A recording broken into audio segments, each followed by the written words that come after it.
ദാരുണമായ ഒരു വാർത്തയായിരുന്നു കഴിഞ്ഞ ദിവസം നമ്മളെ തേടി വയനാട്ടിൽ നിന്ന് വന്നത്.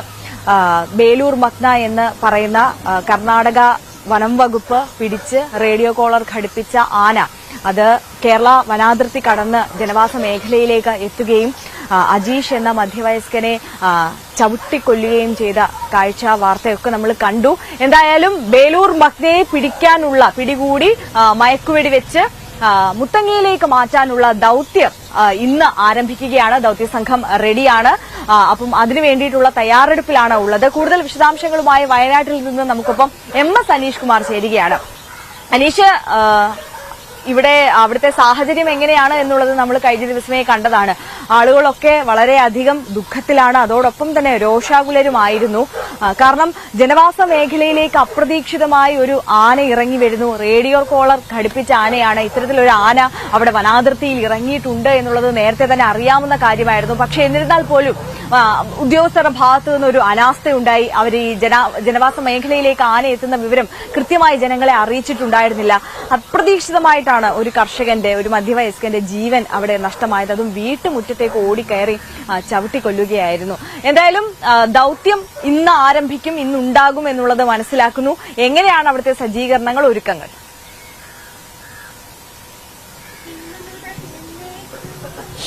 അങ്ങേയറ്റം ദുഃഖകരമായ സങ്കടകരമായ ഒരു സാഹചര്യത്തിൽ കൂടി തന്നെയാണ് ഈ മേഖല ഇപ്പോൾ കടന്നുപോയിക്കൊണ്ടിരിക്കുന്നത്. ഇന്നലെ മരിച്ച അജീഷിന്റെ വീട്ടിലാണുള്ളത്. അദ്ദേഹത്തിന്റെ മൃതദേഹം ഇന്നലെ രാത്രി 10 മണിയോടുകൂടി വീട്ടിലെത്തിച്ചിരുന്നു. ആളുകൾ ഓരോരുത്തരായി നാട്ടുകാർ എത്തി അദ്ദേഹത്തിന് അന്തിമോപചാരം അർപ്പിച്ച് മടങ്ങുന്ന കാഴ്ചയാണ് കഴിയുന്നത്. ഉച്ചതിരിഞ്ഞ് അദ്ദേഹത്തിന്റെ സംസ്കാര ചടങ്ങുകൾ ഉണ്ടാവുകയും ചെയ്യും. എന്തായാലും ഒരു വശത്ത് ഇത്തരം കാര്യങ്ങൾ നടക്കുമ്പോൾ മറുവശത്ത് ഈ ആനയെ പിടികൂടുന്നതിനുള്ള ദൌത്യം പുരോഗമിക്കുന്നു എന്നാണ് അധികൃതർ പറയുന്നത്. ഇന്നലെ രാത്രി ഏതാണ്ട്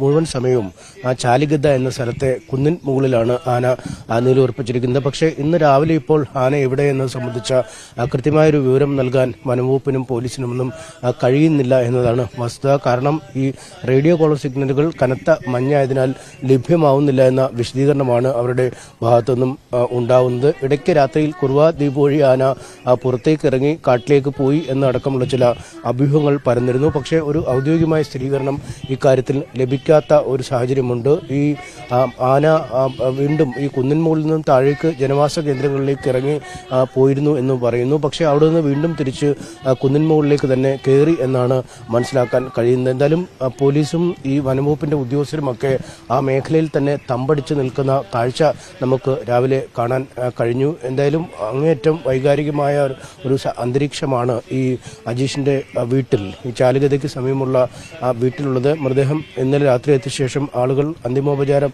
അർപ്പിക്കാനായി ഈ വീട്ടിലേക്ക് എത്തുന്ന കാഴ്ചയാണ് കാണാൻ കഴിയുന്നത്. ഒരു തരത്തിലും ഈ ആളുകൾക്ക് സ്വസ്ഥമായി സ്വൈര്യമായി കിടന്നുറങ്ങാൻ കഴിയാത്ത ഒരു അവസ്ഥയിലേക്ക് കാര്യങ്ങൾ നീങ്ങിയിരിക്കുന്നു എന്ന് തന്നെയാണ് നാട്ടുകാർ രാവിലെയും പറയുന്നത്. ബന്ധുക്കളും അടുത്ത ആളുകളുമൊക്കെ നിറഞ്ഞ കണ്ണുകളോടുകൂടി അദ്ദേഹത്തിന്റെ അന്തിമോപചാരം അർപ്പിക്കാൻ എത്തുന്ന കാഴ്ച വൈകാരികമായ കാഴ്ചകൾ തന്നെയാണ് നമുക്ക് ഈ വീട്ടിൽ നിന്നും കാണാൻ കഴിയുന്നത്. വലിയ പ്രതിഷേധമാണ് ഇന്നലെ അലയടിച്ചത്. ആളുകൾ അവരുടെ പ്രതിഷേധം രേഖപ്പെടുത്തുകയും ചെയ്തു. നമുക്ക് നാട്ടുകാരോട് തന്നെ ചോദിക്കാം.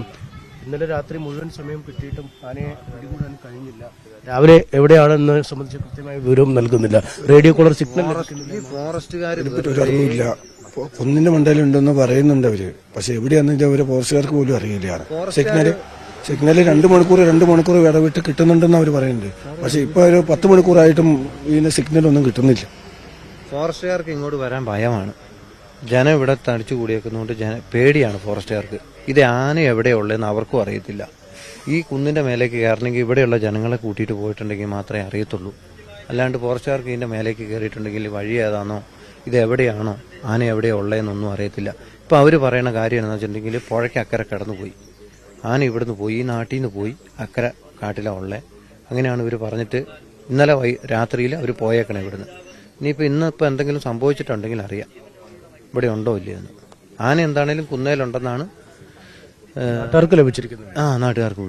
പക്ഷേ ഇന്നലെ ഏതാണ്ട് ഈ സമയത്താണ് ഈ സംഭവം നടക്കുന്നത്. അത് കഴിഞ്ഞ് ഒരു ദിവസം കഴിഞ്ഞിട്ടും ആനയെ പിടികൂടിയെന്നൊരു ഔദ്യോഗികമായ സ്ഥിരീകരണം നൽകാൻ അവർക്ക് കഴിഞ്ഞിട്ടില്ല. വനം വകുപ്പിന് കഴിഞ്ഞിട്ടില്ല, ഇതുവരെ കഴിഞ്ഞിട്ടില്ല. വനം വകുപ്പ് അങ്ങോട്ടും ഇങ്ങോട്ടും തെന്നി മാറിക്കൊണ്ടിരിക്കുകയാണ്. നാട്ടുകാരെ അറിയിക്കുന്നില്ല, നാട്ടുകാരെ അങ്ങോട്ട് കടത്തിവിടുന്നില്ല. അങ്ങോട്ട് പോകാൻ ചെന്ന് കഴിഞ്ഞാൽ അവർ തടയുകയാണ്. ഈ ആന ഇപ്പോൾ എവിടെയാണുള്ളത് അതിന്റെ ഊര് പൂരം ഇതേവരെ ജനങ്ങൾക്ക് കിട്ടിയിട്ടില്ല. ഇന്നലെ ഒരു 11 മണി ആയപ്പോഴത്തേന് ആന താഴേക്ക് ഇറങ്ങി. ഇവിടെ താഴെ വയലാണ്. ആ വയലിന്റെ ആ പ്രദേശം എല്ലാം പടക്കം പൊട്ടിച്ച് വന്നിട്ട് മൈക്ക് അനൗൺസ്മെന്റ് എല്ലായിട്ട് വന്നു. അപ്പോഴും നാട്ടുകാർ പറയും, നിങ്ങൾ ഇപ്പം നടത്തിയ ആ അനൗൺസ്മെന്റ് രാവിലെ ഒരു 6 മണിക്കാണ് നടത്തിയിരുന്നെങ്കിൽ ഒരു ജീവൻ രക്ഷപ്പെടുമായിരുന്നു പറഞ്ഞു. ഞാനൊക്കെ എൻ്റെ വീടിൻ്റെ മുമ്പിൽ നിന്ന് തടഞ്ഞു നിർത്തിയിട്ട് അവരോട് പറഞ്ഞതാണ്. ഇപ്പം ഇതെല്ലാം കണ്ടാണ് നിങ്ങൾ ഈ അനൗൺസ്മെന്റ് കൊണ്ട് വന്നത്. ഇപ്പം ആന എവിടെയാണെന്ന് വെച്ചാൽ പറഞ്ഞു, ആനത് അവിടെ നിന്ന് ഇങ്ങോട്ട് കാട്ടിൽ കയറ്റി വിട്ടിട്ടുണ്ടെന്ന്. എന്നാൽ പകൽ 11 മണിയായി. പിന്നെ അങ്ങോട്ടേക്ക് ഇറങ്ങിയിട്ടില്ല. അങ്ങോട്ടേക്ക് പോയാൽ പിന്നെ പുഴ അക്കരെ കടന്നാൽ കാടായി. പക്ഷെ അങ്ങോട്ട് പോകാതെ ആന പിന്നെ വീണ്ടും റിട്ടേൺ ഇങ്ങോട്ട് തന്നെ കയറി പോന്നു. തിരിച്ചു വരാനുള്ള സാധ്യതയുണ്ട്.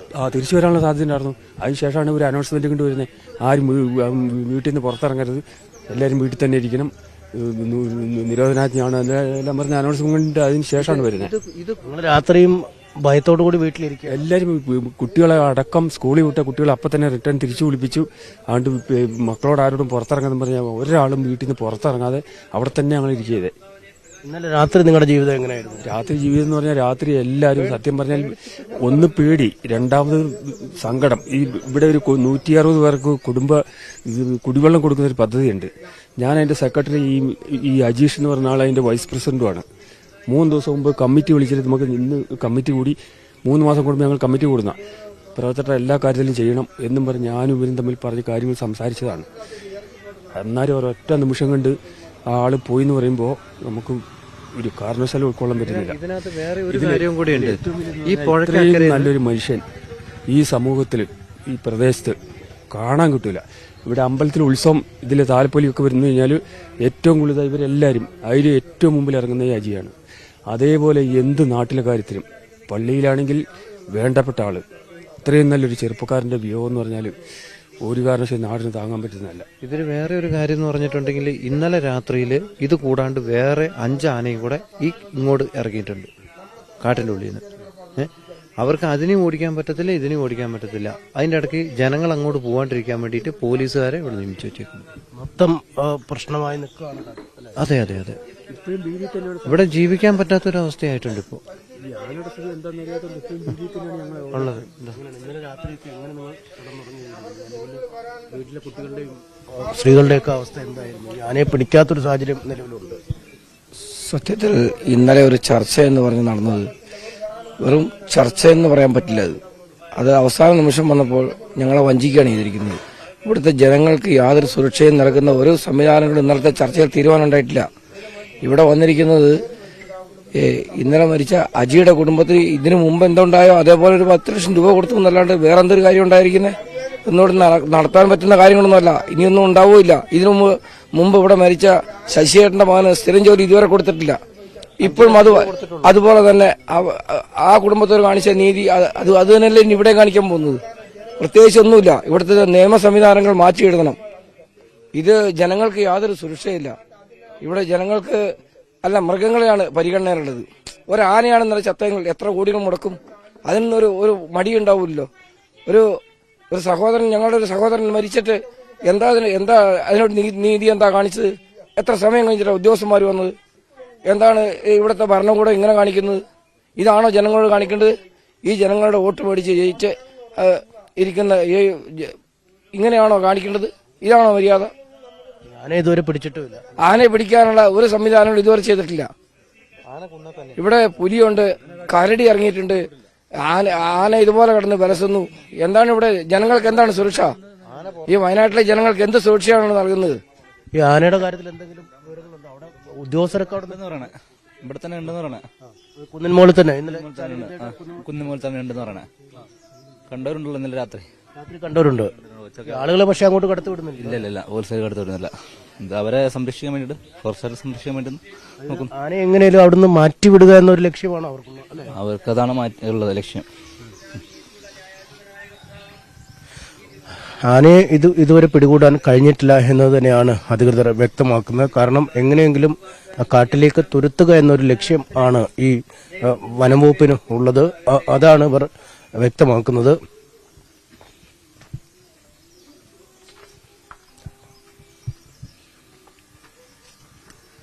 മരിച്ച ആളുടെ ജീവിതമാർഗം ഇതാണ്.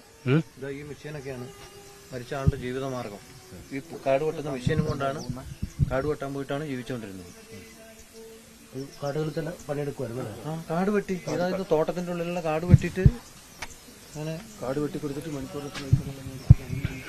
അദ്ദേഹത്തെക്കുറിച്ചുള്ള ഇതുവരെ ഒരു തീരുമാനം വന്നില്ല. ഇന്നലെ നിങ്ങൾ ഉറപ്പൊക്കെ നൽകിയെങ്കിൽ പോലും ആനയെ പിടികൂടാൻ ഇപ്പോഴും പറ്റിയിട്ടില്ല. ആനക്കുഞ്ഞാല് ഉണ്ടല്ലോ, അവരാരെയും പിടിക്കാൻ വന്നതാണോ അത് എന്തിനു വന്നാന്ന് ഞങ്ങൾക്ക് ഇപ്പൊ നാട്ടുകാർക്ക് മനസ്സിലാകുന്നില്ല. നാട്ടുകാരെ കൗളിപ്പിക്കാനാണെന്നുള്ളതാണ് ഇപ്പൊ സംശയം. ഇവര് ഇന്നലെ കുങ്കിയാന വന്നെന്ന് പറഞ്ഞു. കുങ്കിയാനെ കയറ്റി ഇവർക്ക് ആനേനെ പിടിക്കാൻ പാടില്ലേ? ഇവർക്ക് നിരപ്പോഴത്ത് തന്നാഞ്ഞ് ഒരു സർക്കാരിനോട് ഈ കുന്ന് അടിച്ചു നിർത്താൻ പറഞ്ഞു, നിരപ്പ് കിട്ടിട്ട് എന്നിട്ട് മതി, മൈക്കോടി വെച്ച് പിടിക്കിട്ട് അല്ലെങ്കിൽ ആനേനെ വെടിവെച്ച് കൊല്ലട്ടെ. ഒരാൾ ചത്തു കഴിഞ്ഞാൽ ഇവരൊന്നും മിണ്ടുന്നില്ല. ഒരു ഓന്തിനെ കൊന്നു കഴിഞ്ഞാൽ ഇവർ പുറച്ചേര് എന്ത് പിടിക്കേണ്ടി പോകില്ലേ? പിന്നെ എന്തിനാ ഇവർ നിൽക്കുന്നത്? എന്തിനാ?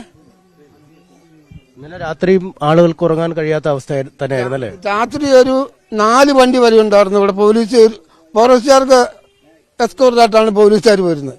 ഒരൊറ്റ പോലീസ് ഉദ്യോഗസ്ഥന്മാർ പോലും ഈ ഇതിലാ പോകുന്നതാണ്. അവർക്കൊന്ന് കയറി വന്ന് നോക്കുക എന്താ സംഭവിച്ചെന്ന് നോക്കാനുള്ള ബാധ്യതയുള്ള ഉദ്യോഗസ്ഥന്മാരാണ് അവർ. നമ്മുടെ എല്ലാം വേർപ്പ് പൈസ കൊണ്ടാണ് ഇനി ഉണ്ടാക്കുന്ന വേർപ്പ് പൈസയുടെ ഒരു അംശം കൊണ്ടാണ് ഇവരും ജീവിക്കുന്നത്. സാധാരണ ജനങ്ങൾക്ക് ഇല്ല. പിന്നെ എന്താ വേണ്ടേ? ഉദ്യോഗസ്ഥന്മാർ മാത്രം ജീവിച്ചാൽ മതിയോ? പിന്നെ നേതാക്കന്മാരൊന്നും ചിന്തിക്കേണ്ട. വോട്ട് ഇലക്ഷൻ വരുമ്പം വോട്ട് പിടിക്കാൻ നടന്നാൽ പോരാ, ജനങ്ങളുടെ അടുത്തേക്ക് ഇറങ്ങിച്ചല്ല അങ്ങോട്ട് ബാധ്യത. മന്ത്രിമാരാണെങ്കിൽ ഒരെണ്ണം ചെല്ല. വകുപ്പ് എന്താ പറഞ്ഞേക്കണത്? ഫോറസ്റ്റുകാരെന്താ പറഞ്ഞേക്കണത്? ഫോറസ്റ്റ് പറഞ്ഞ വാഴയും കപ്പയും ചേനയും ചെമ്പും നട്ട ആന ഇറങ്ങുന്നതെന്ന് പറഞ്ഞാലോ? കൃഷിക്കാരന് ജീവിക്കണ്ടേ? കൃഷി ചെയ്യുന്നതുകൊണ്ടാണ് വരുന്നതെന്നാണ് പറയുന്നത്. കൃഷി ചെയ്യുന്നതുകൊണ്ടാണ് വരുന്നതെന്നാ പറയുന്നത്. കൃഷി ചെയ്യേണ്ട ജനങ്ങൾ ഇവർക്ക് 10 ആളെ കൂട്ടി ഫോറസ്റ്റ് പടി ഏൽപ്പിച്ച് കഴിഞ്ഞാൽ 100 ആളുടെ കണക്കെടുക്കുന്നുണ്ട്. 100 ആളുടെ കണക്കെടുത്തിട്ട് ഇവർ ഉണ്ടാക്കുന്നുണ്ട്. പണ്ട് വേഗൂര് തെറ്റോട് തേക്കിന് വളയിട്ടെന്നും പറഞ്ഞിട്ട് വയനാട്ടിലുള്ള കാൽച്ചാക്ക് മുഴുക്കൈ ഫോറസ്റ്റുകാർ ചോദിച്ചുകൊണ്ട് നടന്നല്ലോ. ഇമാര് കണക്ക് കൊടുത്തല്ലോ. ഫോറസ്റ്റുകാരൊക്കെ ശരിക്കും ഉണ്ടാക്കണ പാവപ്പെട്ടവരെ വഞ്ചിക്കുന്ന സ്വഭാവമാണ് ഫോറസ്റ്റുകാർ ചെയ്യുന്നത്. അതിന് കൂട്ടിയിരിക്കുന്ന കുറച്ച് MLA-മാരും MP-മാരും ഒക്കെയുണ്ട്. മന്ത്രിമാരടക്കമുണ്ട്. അത് അജീഷിന്റെ നാട്ടുകാരനാണോ അതോ ബന്ധുവാണോ? എങ്ങനെയാണ്?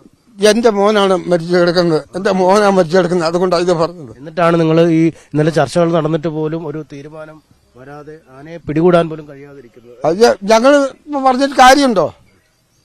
വനം വകുപ്പ് മന്ത്രി ഒന്ന് പറയണം. ഒന്നിലെ ആനേനെ ബസ്സിൽ വെടിവെക്കാൻ തന്നെയാണ് പറയേണ്ടത്. ഇതിനെ പിടിച്ചോണ്ട് ഇവിടെ വിട്ട് തന്നെ പിന്നെ ഇവരിവിടുന്ന് പിടിച്ച് ആനേനെ ഇവിടുന്ന് പിടിച്ചും ബേഗൂര് കൊണ്ടുവിടും.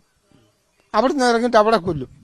അവിടുന്ന് പിടിച്ചാൽ ഇപ്പറേ കൊണ്ടുവിടും, അവിടെ കൊല്ലും. ഇതല്ലേ അവസ്ഥ. എന്നാൽ പിന്നെ അതാ നിർത്തി അതിനെ തട്ടിക്കളഞ്ഞാൽ പോരെ. കുന്നിലുണ്ടെന്നാണ് ഇപ്പോഴും പറയുന്നത്. കുന്നിൽ ആനയുണ്ട്. ഇന്നലെ വെള്ളം കുടിച്ചിട്ട് ആന അതുപോലെ കൂടി കയറി വരുമോ ഇതെന്ന് പറഞ്ഞു. ഇനി എന്താ വേണ്ടത്? വെള്ളം കുടിക്കാൻ വേണ്ടി പോയിട്ട് തിരിച്ചു അത് ഫോറസ്റ്റുകാർ പുറകെ പോയി വെള്ളം കുടിച്ചിട്ട് ആന കയറി പോന്നു, അവരും കയറി പോന്നു. പണി കയറുന്നില്ലേ? മൈക്കോടി വെക്കണമെങ്കിൽ നിരപ്പുള്ള സ്ഥലം വേണമെന്ന് പറഞ്ഞു. അതിനും വനം വകുപ്പ് പറഞ്ഞ് അടിച്ച് നിരത്തി കൊടുക്കാൻ പറഞ്ഞിട്ട് ഫോറസ്റ്റുകാർക്ക്. ഈ മന്ത്രി ഇവിടെ വന്നിട്ടുമില്ല നിങ്ങൾ ഇന്നലെ പറയുന്നു അല്ലേ? എന്നാ പിന്നെ നമ്മുടെ MLA വന്നിട്ടില്ലല്ലോ, മാനന്തവാടി MLA വന്നിട്ടില്ലല്ലോ. അങ്ങനെയാണ് ഇവിടെ വരാനുള്ള ബാധ്യതയുണ്ടല്ലോ. ഇല്ലേ? നിങ്ങൾക്ക് അഭിമുഖീകരിക്കാനുള്ള ഭയമായിരിക്കുമോ ഈ വരാനുള്ള പേടി അല്ലേ? അല്ല, വോട്ട് മേടിക്കാൻ നേരത്തെ ഭയമില്ലല്ലോ. എന്താ ഇലക്ഷന് വോട്ട് ചോദിക്കാൻ നേരത്തെ ഇവർക്ക് ഭയമില്ല. അല്ലാതെ വരുമ്പോഴല്ലേ ഭയം വരുന്നുള്ളൂ. ഏതായാലും നമ്മുടെ MLA സാറിന് ഒന്ന് വന്നു പോകാൻ പാടില്ലേ?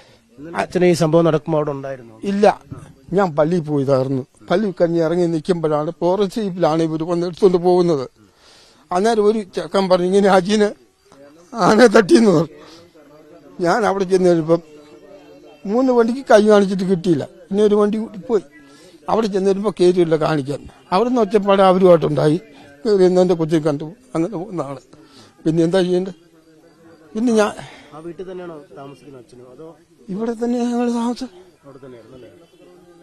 ഞാൻ പള്ളിയിൽ പോയി. അപ്പം രാവിലെ ആ സമയമായപ്പോഴത്തേക്കും 2 പുല്ലുങ്ങളുടെ കന്നാലിക്ക് വെട്ടിയിട്ട് നിൽക്കുന്ന സമയത്താണ് ആയത്. ഇതുപോലെ കഷ്ടപ്പെട്ടാണ് ഞങ്ങൾ ജീവിക്കുന്നത്. ഒരുപാട് കഷ്ടപ്പെട്ടു. ഈ കാടൊക്കെ വെട്ടി, ഈ കാട് വെട്ടിയുള്ള ജീവിതം കൊണ്ടൊക്കെയാണ് ഞങ്ങളുടെ ജീവിതം. തള്ളയാണ് തളർന്ന് കിടക്കുന്നത്, ഒരു ദിവസം തളർന്ന് കിടക്കുന്നത്. അങ്ങനെയൊക്കെ ഉള്ളു. എന്താ ചെയ്യുക? പിന്നെ ഞങ്ങൾ പറയുമ്പോൾ ഇപ്പൊ ഇത് നിങ്ങളിങ്ങനെ ചാനലിൽ പിടിക്കും, പിന്നെ ഒരു അനുഭവം ഉണ്ടാവില്ല ഇവിടെ. ഇവരിൽ നിന്ന് ഒരു അനുഭവം കിട്ടുമെന്ന് എനിക്ക് തോന്നുന്നില്ല കേട്ടോ. ഇന്നലെ കുറച്ച് വാഗ്ദാനങ്ങളൊക്കെ വാഗ്ദാനമൊക്കെ ഉണ്ട്, എഴുതി ഒപ്പിക്കിട്ട് മേടിച്ചെന്ന് പറയുന്നത് കേട്ടു. പക്ഷേ എത്രത്തോളം പ്രാബല്യത്തിലാവും നമുക്ക് പറയാൻ കഴിയില്ല. അത് എത്രമാത്രം ബുദ്ധിമുട്ടാണ്, കുടുംബത്തിന് ഒരുപാട് പ്രാരാബ്ദമൊക്കെ ഉണ്ടല്ലേ. 8-9 ലക്ഷം രൂപ ഇപ്പൊ തന്നെ കടവുണ്ട്. ആ രോഗം എന്നൊക്കെ പടമായിട്ട് ആ കുടുങ്ങി നിൽക്കുന്നതാണ്. എന്താ ചെയ്യുന്ന അറിയില്ല. ഇവിടുത്തെ ജീവിതം അങ്ങേറ്റം ബുദ്ധിമുട്ടാണ്. ഒരു കൃഷി വെച്ചാൽ കുറച്ചാണ് കഴിഞ്ഞാൽ ആന എടുത്തോണ്ട് പോകും, അല്ലെ ആന, മാന്, പന്നി, കുരങ്ങില്ല. തെങ്ങ കിടക്കുന്ന കരിക്ക് പോലും കിട്ടുന്നില്ല കുരങ്ങ്. അതിനിപ്പോ നമുക്ക് അവിടെ പന്തലിടാൻ ബലിയിടാൻ പറ്റൂലല്ലോ. മാന്, കുരങ്ങ്, പന്നി, അതുകൊണ്ട് ഒരു സാധനം കപ്പ, വാഴ, ചേന, ചേമ്പ് എന്നിട്ട് ഒരു സാധനം നട്ട് തിന്നാൻ പറ്റില്ല ഇവിടെ കഴിയുന്നു. ഇത് നാട്ടുകാർക്ക് അങ്ങനെ ഒരു സാധനം. പിന്നെ വേണം കർണാടകയിൽ നിന്ന് വരുന്ന കപ്പ മേടിച്ചാൽ തിന്നാം. ഇതെല്ലാം നമ്മുടെ നല്ല അവസ്ഥ. ഒരു പന്നീനെ വെടി വെച്ച് കഴിഞ്ഞാൽ ഓരോരുത്തർ പിടിക്കും. എന്നാൽ അവരുടെ മൃഗത്തിന് അവർ വേലി കെട്ടിയിട്ട് അകത്തിട്ട് വളകട്ടെ. കടുവേനെയൊക്കെ മാനും മയിലിനെയും കാട്ടുപോത്തിലിട്ടിട്ട് ഒരു കമ്പി ഇട്ടിട്ട് ബെൻസിൻ ഇട്ടിട്ട് അതിൻ്റെ അകത്ത് നിർത്തിട്ട് അങ്ങനെയൊക്കെ ചെയ്യട്ടെ. വയനാട്ടിലെ മരം മുഴുക്ക മുറിച്ചിട്ട് ലീക്കാലിയും തേക്കും വെച്ചു. ആനയ്ക്ക് ഒരു സാധനം തിന്നാനില്ല എന്നുള്ള ദുഃഖ സത്യം, ഒടിച്ചു തിന്നാൻ. ജനങ്ങൾ പണിയെടുത്താൽ ആ ജനങ്ങളെയും തീറ്റൂല. അതേപ്പുറം പിന്നെ എന്താ വേണ്ടേ? അച്ഛന് വന്ന നഷ്ടം വന്നു, ഇനിയും ആളുകൾ ഇനി ആർക്കെങ്കിലും വന്നാൽ എന്ത് ചെയ്യും? ഇനി അടുത്ത ജീവിതം പോവാതിരിക്കുക, ഇതാണ് ഇനി. അതാണ് വേണ്ടത്. അത് കണ്ടുപഠിക്കാനുള്ള സംവിധാനം അത് ആര് വേണം? ഉദ്യോഗസ്ഥന്മാർ മാത്രം പോരാ, നേതാക്കന്മാർ. ഈ വനം വകുപ്പ് മന്ത്രി അടക്കം ചെയ്യേണ്ട കാര്യം അത്. വനം വകുപ്പ് മന്ത്രിയുടെ വായിൽ പഴം തള്ളി വെച്ചിട്ട് കാര്യമൊന്നുമില്ല. അവർക്ക് ജിയെ കിട്ടും, പെൻഷൻ കിട്ടും, ശമ്പളം കിട്ടും. കൃഷിക്കാരൻ എന്താ കിട്ടുക? കൃഷിക്കാരൻ എന്ത് കിട്ടും? എനിക്ക് വയസ്സ് 77 എത്രത്തോളം പണിയെടുത്ത് എനിക്ക് ഈ മരുന്ന് കൊണ്ടാണ് ഞാൻ നടക്കുന്നത്. ജീവിക്കുന്നത് എങ്ങനെയാണെന്ന് ആരും അറിയുന്നില്ല. കുടുംബത്തിന് തുണ പോവുകയും ചെയ്തു. കുടുംബം നോക്കുന്നു, കൊച്ചു പോയാ. അതാണ് ഏറ്റവും വലിയ ബുദ്ധിമുട്ട്. ആ സാധനങ്ങൾ ഇരിക്കണേ നിങ്ങൾ കേട്ടോ. ഈ പണികൾ ജീവിക്കുന്ന 4 പഠിക്കുന്ന ഒരു ആൺകൊച്ചുണ്ട്, 8 പഠിക്കുന്ന ഒരു പെങ്കൊച്ചുണ്ട്. ഇങ്ങനെയുള്ള ജീവിതം എങ്ങനെയാണുള്ളത്? അതിന്റെ അവസ്ഥയ്ക്ക് എന്താവും? എന്തായാലും അങ്ങേയറ്റം സങ്കടകരമായ സാഹചര്യമാണ്. പക്ഷേ ഈ ഒരു ജീവൻ ഈ അച്ഛൻ്റെ പൊലിഞ്ഞു. പക്ഷേ ഇതൊരു തുടർച്ചയായി ആവാതെ വയനാട്ടിലെ ഈ വന്യജീവികളുടെ ആക്രമണം മൂലമുള്ള അവസാനത്തെ മരണമായി ഇത് മാറണമെന്നാണ് നാട്ടുകാരും കുടുംബവും ഒക്കെ ആലോചിക്കുന്നത്. പറക്കമറ്റാത്ത കുഞ്ഞുങ്ങളുണ്ട്, അവരെ വളർത്തണം. ഈ കാട്ടിൽ പണിയെടുത്തും ഈ കാട് വെട്ടിയും ഒക്കെയാണ് അജീഷ് കുടുംബം കഴിച്ചിരുന്നത്. ഒപ്പം നാട്ടുകാർക്കൊക്കെ വളരെ വേണ്ടപ്പെട്ടവനായ പൊതുകാര്യങ്ങളൊക്കെ ഇടപെട്ട് ജീവിക്കുന്ന ഒരാൾ കൂടിയായിരുന്നു. പക്ഷേ അദ്ദേഹത്തിന്റെ മരണം നടന്ന ഒരു ദിവസത്തിലേക്ക് എത്തുമ്പോഴും ഈ ആന എവിടെ എന്ന കാര്യത്തിൽ കൃത്യമായ ഒരു ഉത്തരം നാട്ടുകാർക്ക് നൽകാൻ വനംവകുപ്പിന് കഴിയുന്നില്ല. ഒപ്പം ഈ ഉദ്യോഗസ്ഥ നേതൃത്വം അല്ലെങ്കിൽ രാഷ്ട്രീയ നേതൃത്വം ആരും ഈ വീട്ടിലേക്ക് വരുന്നില്ല, അല്ലെങ്കിൽ ഈ സ്ഥലം സന്ദർശിക്കാൻ എത്തുന്നില്ല എന്ന ഒരു വിഷമവും ഈ നാട്ടുകാരും കുടുംബാംഗങ്ങളും പങ്കുവെക്കുന്നുമുണ്ട്.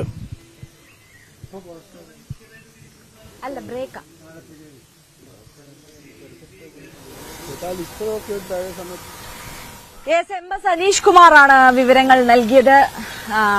നമ്മൾ നേരത്തെ സൂചിപ്പിച്ചതുപോലെ ഞാനിവിടെ നിൽക്കുന്നത് ഊരൂട്ടമ്പലം